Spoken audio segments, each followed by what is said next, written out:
Hello, this is Matt on the Moon Lambo channel, and it appears that Ripple has a new product, a new financial services product, yet to be announced, apparently.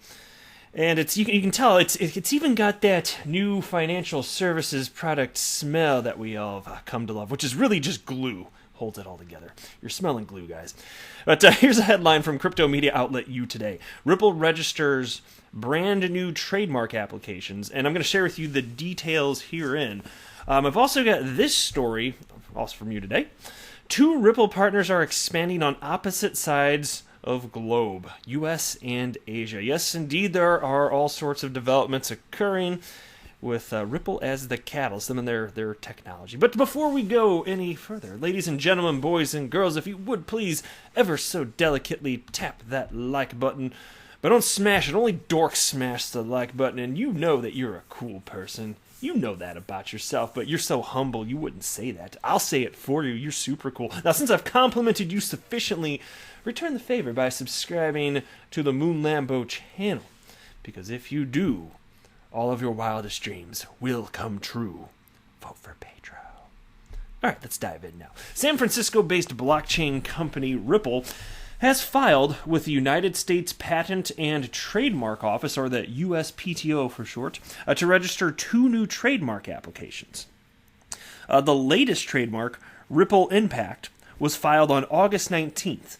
It was accepted by the USPTO and then added to the TRAM system of all active federal trademark registrations on August 22nd. According to its description, the initiative will follow in the footsteps of Ripple's investment arm Spring by providing funding to various programs and services in the realm of financial innovation. So here's what it says on the official USPTO website, the government website.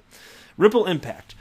And then, by the way, this would be what Ripple would have actually filed in describing this. So these are Ripple's words on the government website. Ripple Impact.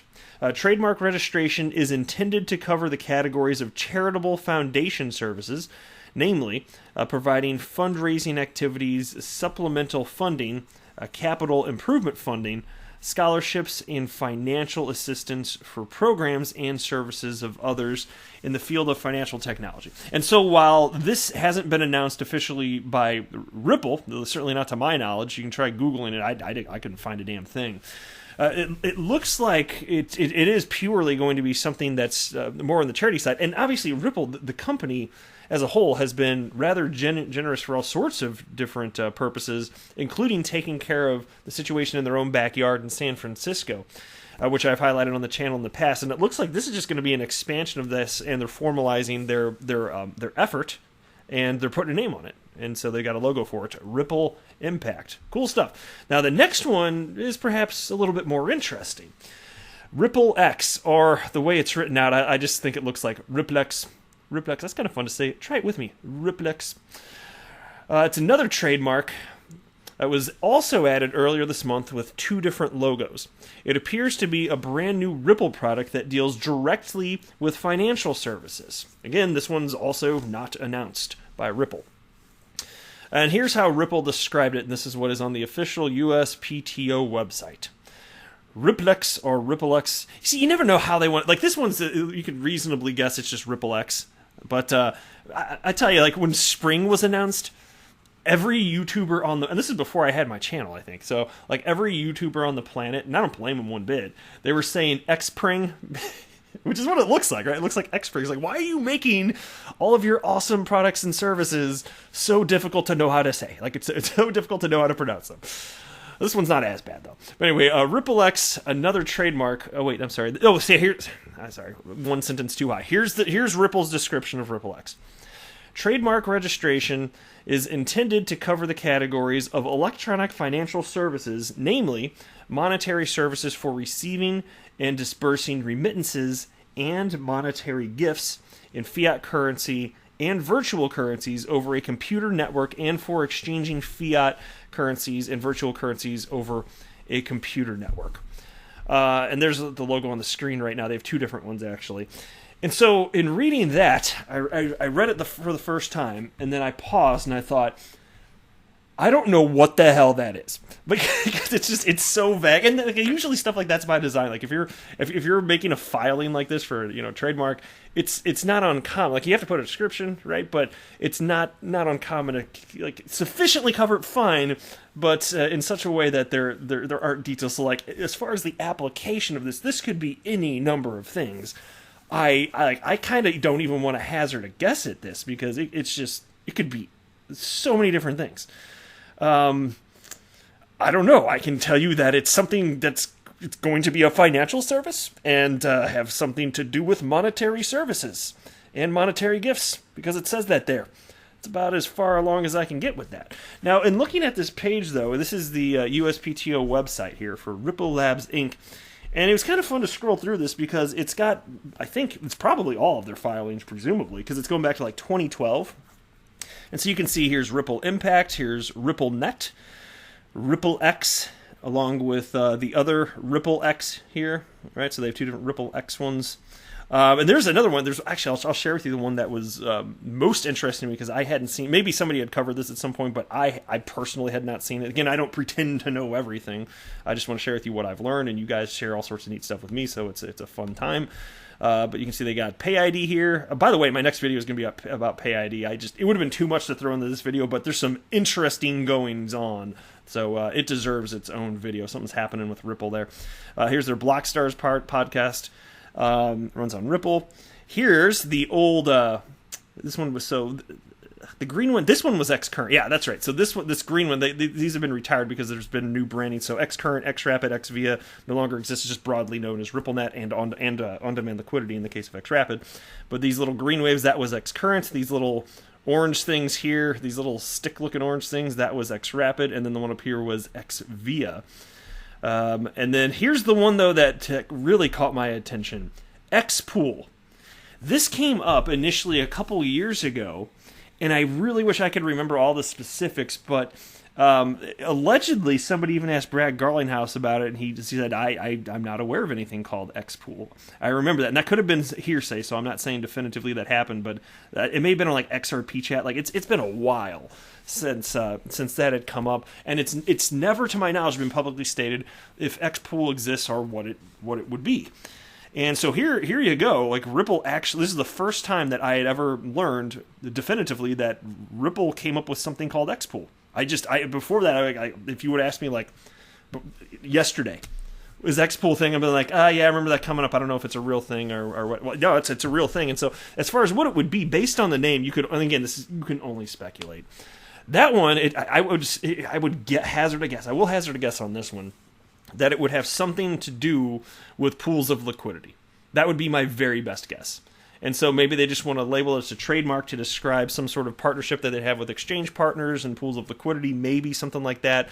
Maybe something broader known as the collection of various pools of liquidity on different exchanges. I don't know. But given that they've, mind you, so this was filed in 2017, so July 25th, 2017. Given that they've retired Xvia, they've retired Xrapid, they've retired Xcurrent, those names, I don't know. They didn't retire Spring then again, which starts with an X. I don't know. Are they going to retire Xpool, or maybe they already have before they even announced it? Because sometimes businesses, they just file trademarks and then they don't actually like use them, right? It's just something that may end up occurring here. But yeah, they got Interledger in here. They got Ripple Labs logo. All this dating back to 2012, including this ridiculous looking Ripple Communications. That looks awful. What is this logo? I'm sorry. No offense to whoever designed that at Ripple. But this is October 4th, 2012. Never heard of it. Ripple Communications. Don't know what. Hell, let's click on it. We can learn together. Let's just see what this says. Maybe there's a description. Maybe there's not. Yeah. Okay. In this case, there's no description here that I can see. Okay, well, it was worth clicking on. There we go. There you go. Ripple Communications, something that I would guess they are not using to this point. All right, into the next piece now, though. Two Ripple partners are expanding on opposite sides of globe, U.S. and Asia. According to Vietnamese media, TP Bank, a major Vietnamese bank, is preparing to expand and launch its first transaction office in Phuoc. Nailed it. Island in less than a week. TP Bank has been a RippleNet customer since November of last year when it set up a remittance service between Vietnam and Japan, together with SBI Ripple Asia. A local news platform has reported that in less than a week, on September 1st, large Vietnamese player TP Bank is going to open its first transaction office for wiring remittances in the Phu Quoc district. Nailed it again. The information came from an official letter from the State Bank of Vietnam saying that TP Bank is expanding in Quang Nguyen province. Man, I tell you what, I struggle with foreign names. Like that's just how it's always going to be on the Moon Lambo channel. Like that's pretty much. If your name isn't John, no guarantee that I'm going to be able to pronounce it. I'm just saying. But anyway, so saying that TP Bank is expanding in Quang Nguyen province and is enabling more customers to send their cash cheaply and quickly. And then you've got this. Ripple's partner teams up with major digital bank in the United States. And we've heard of this one. Do you remember me talking about this? One more RippleNet customer, Currency Cloud, has teamed up with the large American Radius Bank to help the bank expand its B2B cross-border solutions to a number of new foreign locations. As reported by Finextra, U.S.-based Radius Bank is being called the best online U.S. bank in 2020, and now Currency Cloud payments platform will help the bank's customers by improving its payment service and spreading it to another 180 countries around the globe.